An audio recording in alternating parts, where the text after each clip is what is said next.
Yes, advocate Suresh Babu, സർക്കാർ രണ്ട് ഗുരുതരമായുള്ള കുറ്റങ്ങളാണ് ചെയ്തിരിക്കുന്നത്. ഒന്ന്, ഈ ഹേമ കമ്മിറ്റി റിപ്പോർട്ട് പൂഴ്ത്തിവെച്ചു. രണ്ടാമത്തേത്, ഇപ്പോൾ 219 ഖണ്ഡികകൾ, പാരഗ്രാഫുകൾ അത് വെട്ടിമാറ്റിയിട്ടാണ് ഇപ്പോൾ പുറത്തുവിട്ടിരിക്കുന്നത്.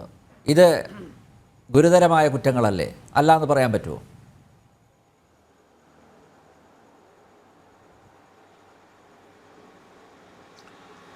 അല്ല, ഈ പറഞ്ഞ കാര്യങ്ങൾ അതേ അർത്ഥത്തിലും അതേ വാചകത്തിലുമാണ് സംഭവിച്ചിരിക്കുന്നതെങ്കിൽ അതൊരു ഗുരുതരമായ കുറ്റമാണ്. അല്ല എന്നുള്ള ഒരു 129 ഖണ്ഡികകൾ, 129 പാരഗ്രാഫുകൾ. പക്ഷേ ഈ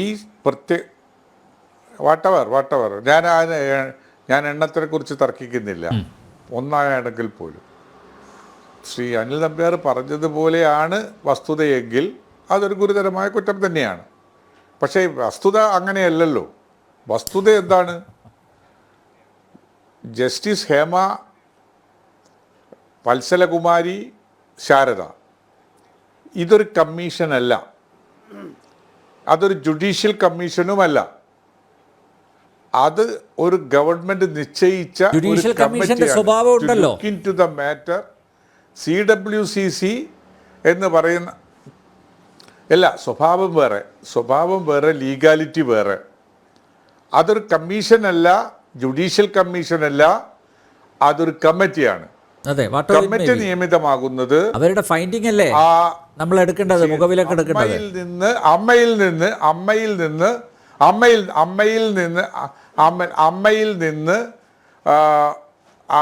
വേർപിട്ട് പോയിട്ടുള്ള, വേർപിരിഞ്ഞ് വന്നിട്ടുള്ള ആളുകൾ, അത് വനിതകൾ മാത്രം, അവർ കൂടിയിരുന്ന് ഗവൺമെൻറ്റിലേക്ക് ഒരു ഇത് കൊടുത്തതാണ്.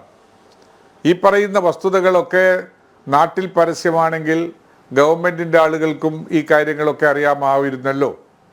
എന്നിട്ടും അവരാവശ്യപ്പെട്ട അതനുസരിച്ച് ഇതൊരു അന്വേഷണം നടത്തുന്നതിന് ഇത്തരമൊരു കമ്മിറ്റിയെ നിശ്ചയിക്കുവാൻ സർക്കാർ തീരുമാനിക്കുന്നു. സർക്കാർ തീരുമാനിച്ച് അവർ ഈ പറഞ്ഞ പ്രയാസങ്ങളൊക്കെ ഉണ്ടായി എന്ന് ഞാനിപ്പോൾ ചർച്ചയിൽ കേട്ടതാണ്. എനിക്കതിനെക്കുറിച്ച് അറിയില്ല. ആളുകൾ മൊഴി കൊടുക്കാൻ തയ്യാറല്ല, വനിതകളോ പുരുഷന്മാരോ ആയാലും മൊഴി തയ്യാറല്ല. അവരെ വിളിച്ചു വരുത്തി നിർബന്ധിച്ച് അവരെ കൊണ്ട് പറയിപ്പിച്ചതാണ് എന്ന് വരെ ഇപ്പോൾ പറയുന്നത് കേട്ടോ. അങ്ങനെ ഒരു സംഭവം നടന്നിട്ടുണ്ടാകുമെന്നൊരു അഭിപ്രായം എനിക്കില്ല. ആളുകൾ മൊഴി കൊടുത്തിട്ടുണ്ട് എന്നാണ് ഞാൻ വിശ്വസിക്കുന്നത്. അതിരിക്കട്ടെ, അതിവിടെ ഒരു തർക്ക വിഷയമല്ല, ഒരു ആർഗ്യുവൽ പോയിന്റ് ആയിട്ട് ഞാൻ എടുക്കുന്നില്ല. ഹേമ പറഞ്ഞിട്ടുള്ളത് എന്താണ്? We find it very difficult to type it by our own. I have not utilized any professional typist because we don't want to leak the matter which we are going to present before the government. എന്നർത്ഥം വരുന്ന കമൻറ്റോട് കൂടിയാണ്, അല്ലെങ്കിൽ ഒബ്സർവേഷനോട് കൂടിയാണ് ഈ report കൊടുത്തിരിക്കുന്നത്. അപ്പോൾ ഈ 3 പേര് അവർ പ്രൊഫഷണലായി ടൈപ്പ് അറിയുന്നവരല്ല, കമ്പ്യൂട്ടർ നോളജ് ഉള്ളവരല്ല പ്രൊഫഷണലി. എന്നിട്ട് പോലും സ്വന്തമായിരുന്ന് ടൈപ്പ് ചെയ്തുണ്ടാക്കിയ റിപ്പോർട്ട് അതീവ രഹസ്യമായി സൂക്ഷിക്കണം എന്ന ഒരു വസ്തുതയാണ് ആ ആക്ഷനിലൂടെ നമ്മൾ കാണുന്നത്. ഇതിനും പുറത്ത് കൊടുത്ത് 1 മാസവും 12 ദിവസവും കഴിയുമ്പോൾ അവർ തന്നെ നേരിട്ടൊരു കത്ത് കൊടുക്കുന്നു. ഈ റിപ്പോർട്ട് നിങ്ങൾ പുറത്തുവിടരുത്, സ്വകാര്യമായി സൂക്ഷിക്കണം. എന്നാലും ഗവൺമെന്റിന് കുറെ കാര്യങ്ങളൊക്കെ നോക്കാം, റിപ്പോർട്ട് കയ്യിൽ കിട്ടിയിട്ടുണ്ട്. അപ്പോൾ ഗവൺമെന്റിന് നോക്കാൻ കഴിയുന്നത് എവിടെയാണ്? കമ്മീഷന്റെ ഫൈൻഡിങ്സ് അല്ല. ഇല്ലെങ്കിൽ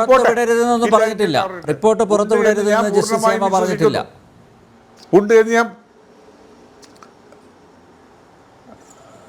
റിപ്പോർട്ട് ഇത് പുറത്തേക്ക് വിടരുത് എന്ന് റിപ്പോർട്ട് അന്നത്തെ ഗവൺമെന്റ് സെക്രട്ടറിക്ക് അവർ കത്ത് കൊടുത്തിട്ടുണ്ട് എന്നാണ് എന്റെ വിവരം.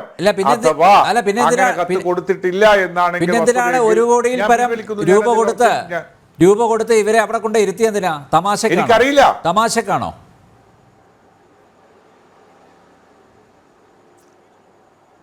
അതെനിക്കറിയില്ല. അതിന് മറുപടി പറയാൻ ഞാൻ ആളല്ല.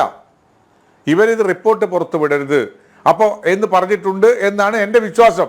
അത് നമുക്ക് നോക്കാം, അത് നമുക്ക് പരിശോധിക്കാവുന്ന വിഷയമല്ലോ.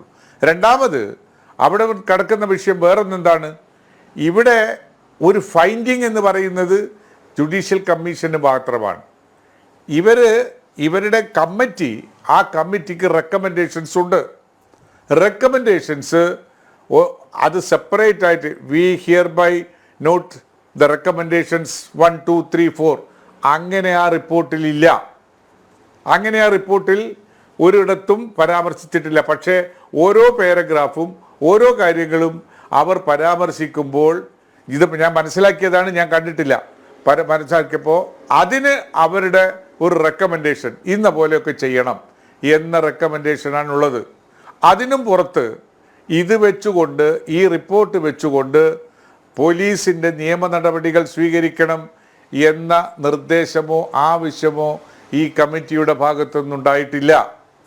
മാത്രവുമല്ല, ഇത്തരം കാര്യങ്ങളിൽ ഒരിക്കൽ വിവരാവകാശ കമ്മീഷനും അതേപോലെ തന്നെ പ്രസിദ്ധീകരിക്കരുത് എന്ന നിർദ്ദേശങ്ങളും കൊടുത്ത് ഈ റിപ്പോർട്ട് ഭാഗികമായി പ്രസിദ്ധീകരിക്കണം എന്ന് ഏറ്റവും ഒടുവിൽ പറഞ്ഞ വിവരാവകാശ കമ്മീഷൻ്റെ തീരുമാനത്തിൻ്റെ പുറത്ത് വരുന്ന സാഹചര്യത്തിലാണ് റിപ്പോർട്ടേക്ക് പുറത്തു വരുന്നത്.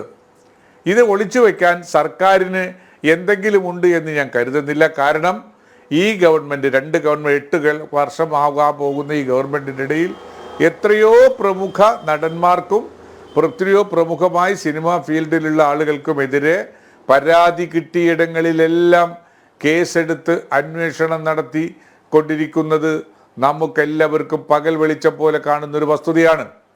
ഇനി വേറെ എന്ന് പറയാം, ഈ കാര്യത്തിൽ റിപ്പോർട്ടിനകത്ത് ഹൈക്കോടതിയുടെ പരാമർശമുണ്ടാകും എന്ന് ഞാൻ വിചാരിക്കുന്നു. കാരണം പുറത്ത് പറഞ്ഞു കേൾക്കുന്ന വസ്തുതകൾ റിപ്പോർട്ടിൻ്റെ ഭാഗമായിട്ടുള്ളതാണോ അല്ലാതെയുമാകാം.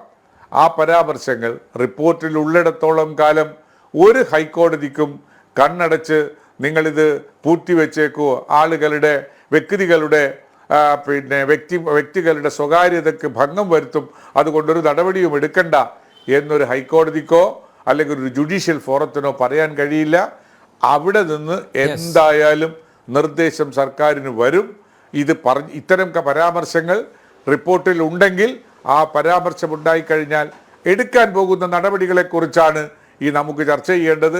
ഒരു കാരണവശാലും ഒരു വിട്ടുവീഴ്ചയും നമ്മുടെ സമൂഹത്തിൻ്റെ, നമ്മുടെ അമ്മ എന്ന് പറയുന്നൊരു വസ്തു, അമ്മ ഞാൻ സിനിമേൻ്റെ അമ്മയല്ല, നമ്മളുടെയൊക്കെ അമ്മ, വനിതകൾ എന്ന് പറയുന്നത് അമ്മയാണ്. ആ അമ്മക്ക് ഉണ്ടാകുന്ന മനോദുഃഖം, ആ അമ്മക്കുണ്ടാകുന്ന മനോവേദന, ജീവിക്കാനോ ജോലി ചെയ്യാനോ അവർ ആഗ്രഹിക്കാത്ത രൂപത്തിൽ കീഴ്പ്പെടേണ്ടുന്ന ഒരു സാഹചര്യം ഉണ്ടാകുന്ന ഒരു വസ്തുതയുണ്ടായാൽ ആ വസ്തുതയ്ക്ക് എതിരെ നിയമപരമായ നടപടികൾ സ്വീകരിക്കണം. അതിനാരെയും രക്ഷപ്പെടുത്തേണ്ടുന്ന കാര്യമില്ല, ഒരാൾക്കും ഒരു പ്രൊട്ടക്ഷന് കൊടുക്കേണ്ടുന്ന കാര്യമില്ല. അതിന് സർക്കാരിൽ സമ്മർദ്ദം ചെലുത്താൻ നമുക്ക് ഒരുമിച്ച് നിൽക്കാം എന്നാണ് എനിക്ക് അക്കാര്യത്തിൽ പറയാനുള്ളത്.